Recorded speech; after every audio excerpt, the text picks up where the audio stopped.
What's up everybody and welcome back to the channel. Manchester United are back in action again in the Europa League for match day 6. We are up against Viktoria Plzen and we are playing away from home at the Doosan Arena. It's a 5:45 p.m. kickoff tomorrow in Czech Republic, and manager is Miroslav Kubek, and he's managed a wide host of teams since he began management in October 2002, and the first team he managed was in fact Plzen as well.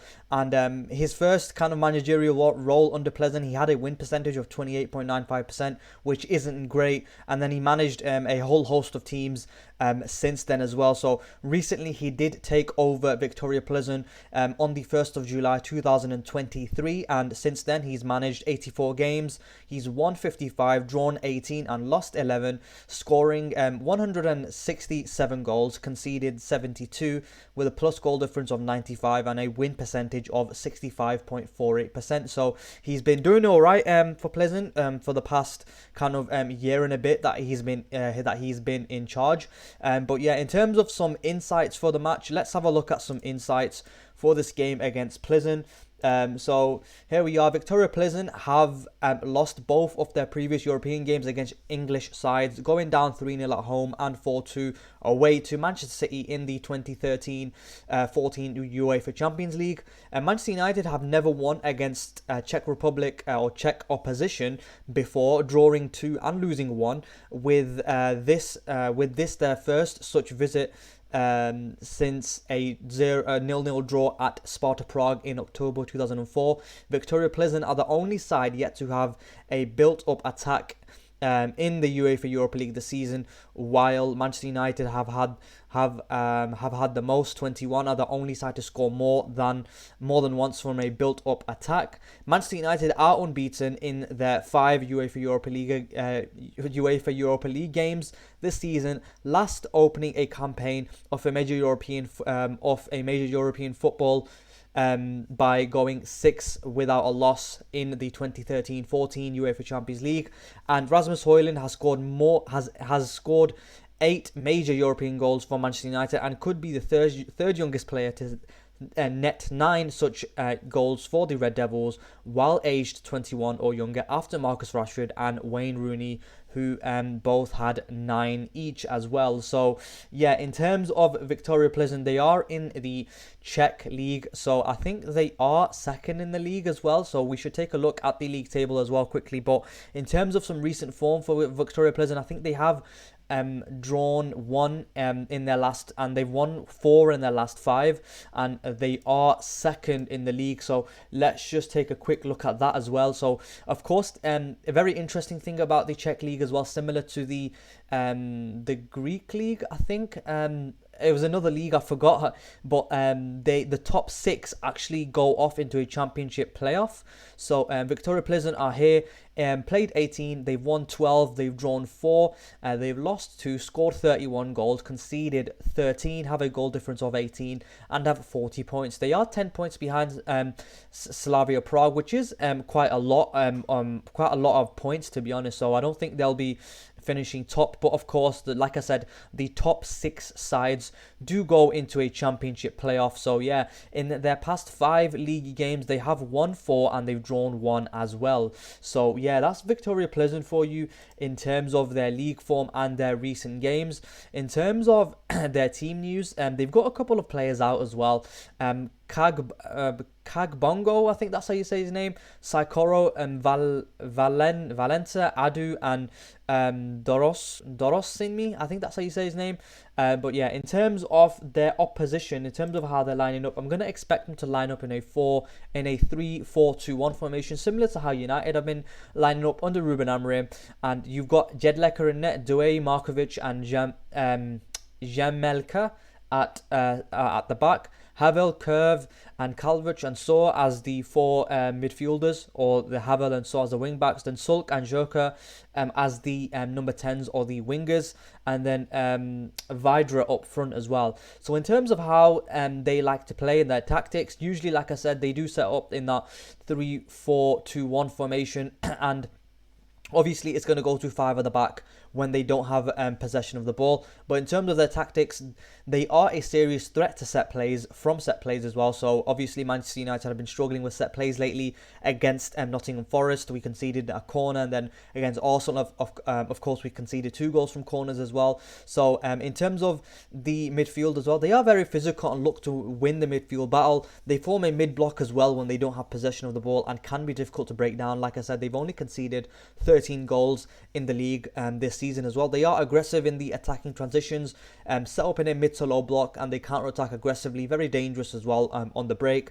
And I think at home as well, because Viktoria Plzen are at home, I think they're going to try to kind of play against Manchester United. I think they're going to try to play their best football. They're going to try to dominate possession and take the game to Manchester United, because I think they're going to see United as kind of like a little bit of a wounded animal, if you know what I mean, because we're coming away with 2 recent losses against Nottingham Forest and Arsenal, and I think they're going to be, they might be smelling blood as well. And of course, Manchester United could rotate their team as well, because we are playing Manchester City at the Etihad away from home on Sunday as well. So it could be interesting to see how Ruben Amorim does line up for this game against Plzen, but I am expecting us to win.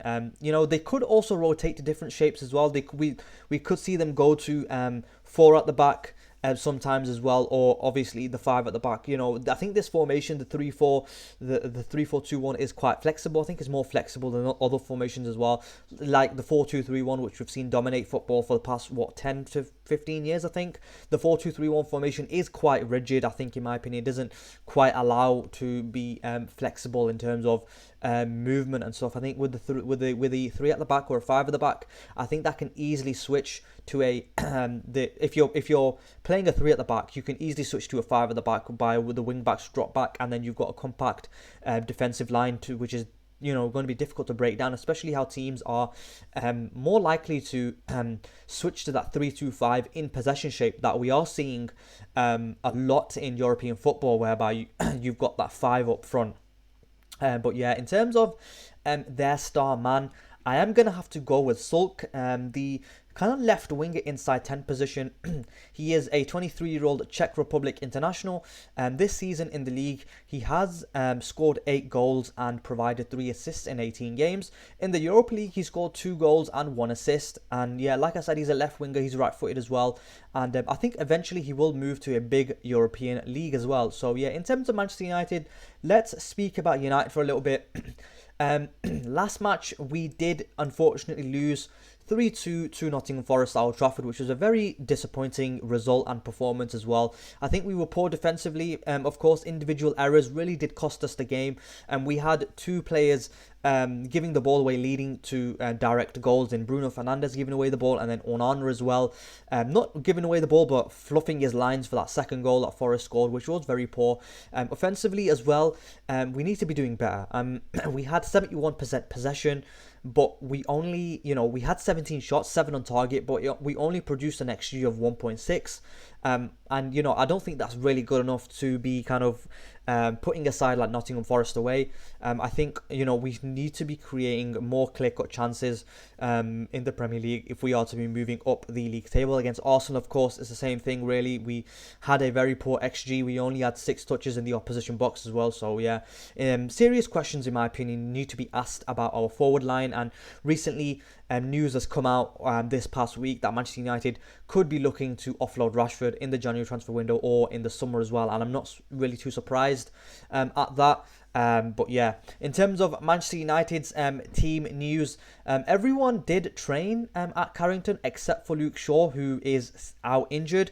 Unfortunately, he did pick up a knock or whatever. I'm not sure exactly what the injury is, but he is out as well. But everyone else was fit and they trained, and Johnny Evans hasn't travelled, so he's also not part of the match day squad. So in terms of Manchester United starting 11, this is who I would go with. I'm not sure what Ruben Amorim is going to go for, because he is heavily rotating his side.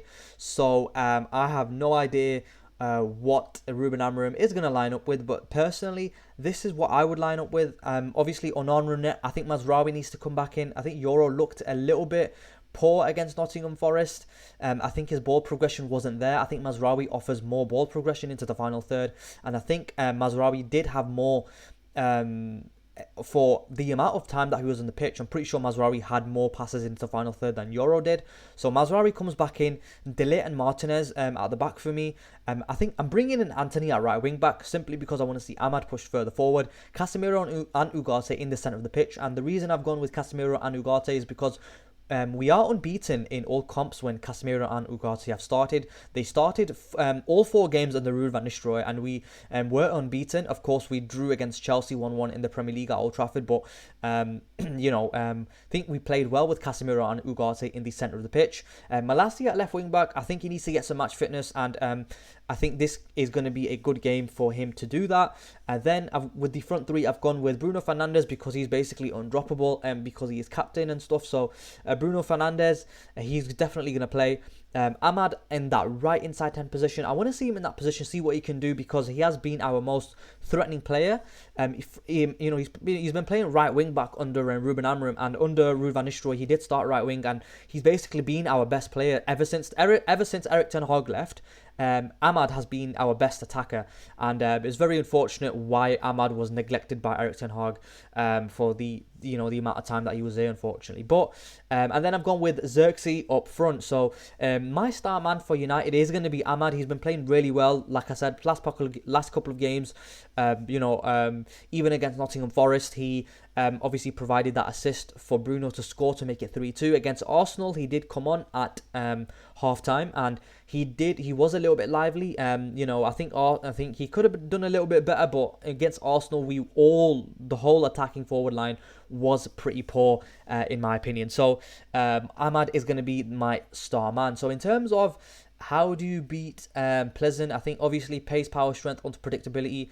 I'm going to say that again. Be careful of the counter. I think they are going to provide a transitional threat as well. Intensity in midfield. We want to dominate their midfield because we are away from home. And if we lose that midfield battle, then it's going to be a long day for us. We need confidence on the ball. Obviously, of course, touches inside the box, unlike we saw away at Arsenal. Tighten up defensively as well. We can't be giving up poor goals like we did against Forest. We need to be really good at set pieces as well. It's unfortunate that we've been conceding such poor goals from set plays.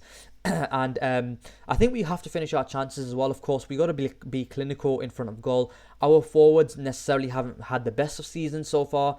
I'm talking about Højlund, Mount, Garnacho, Xerxes, Antony.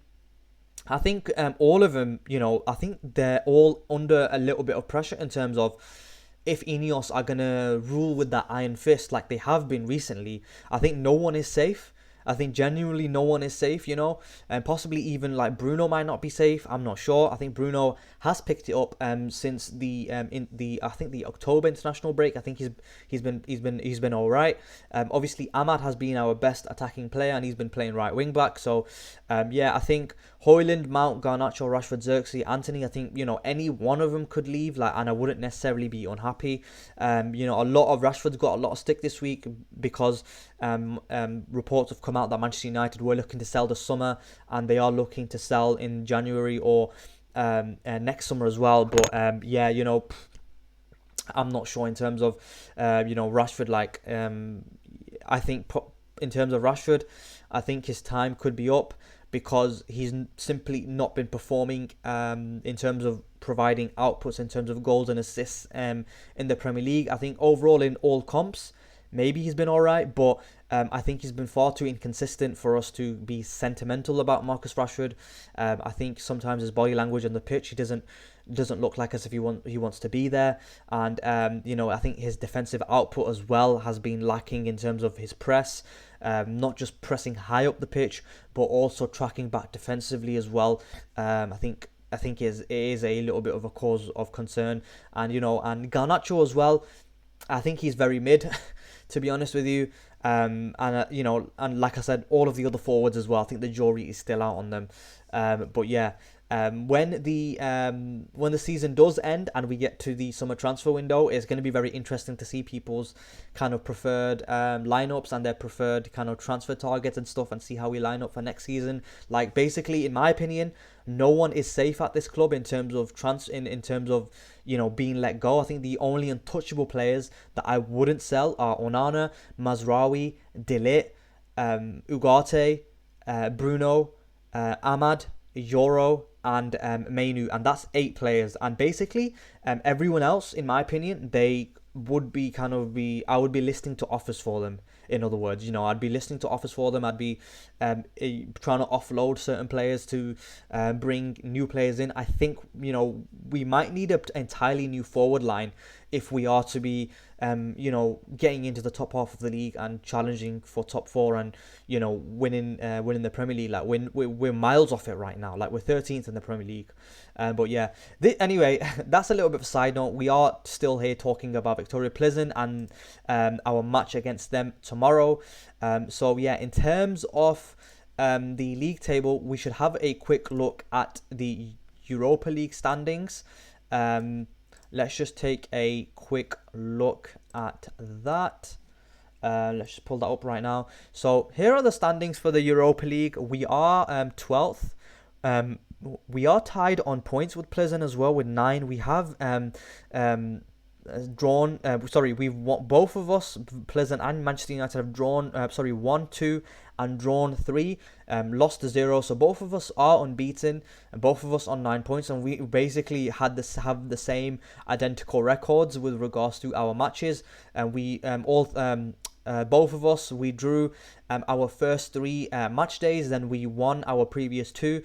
Viktoria Plzen are coming away with victories against Real Sociedad at home, and then Dynamo Kiev away from home, and then obviously they drew to Frankfurt, they drew to Lodo Goretz, and they drew to PAOK, who Manchester United did beat PAOK at home, but they drew to PAOK away from home. And Manchester United, of course, we are coming into this game beating PAOK and Bodo Glimt, both at home, which were very important results, because obviously being the home side, the onus is on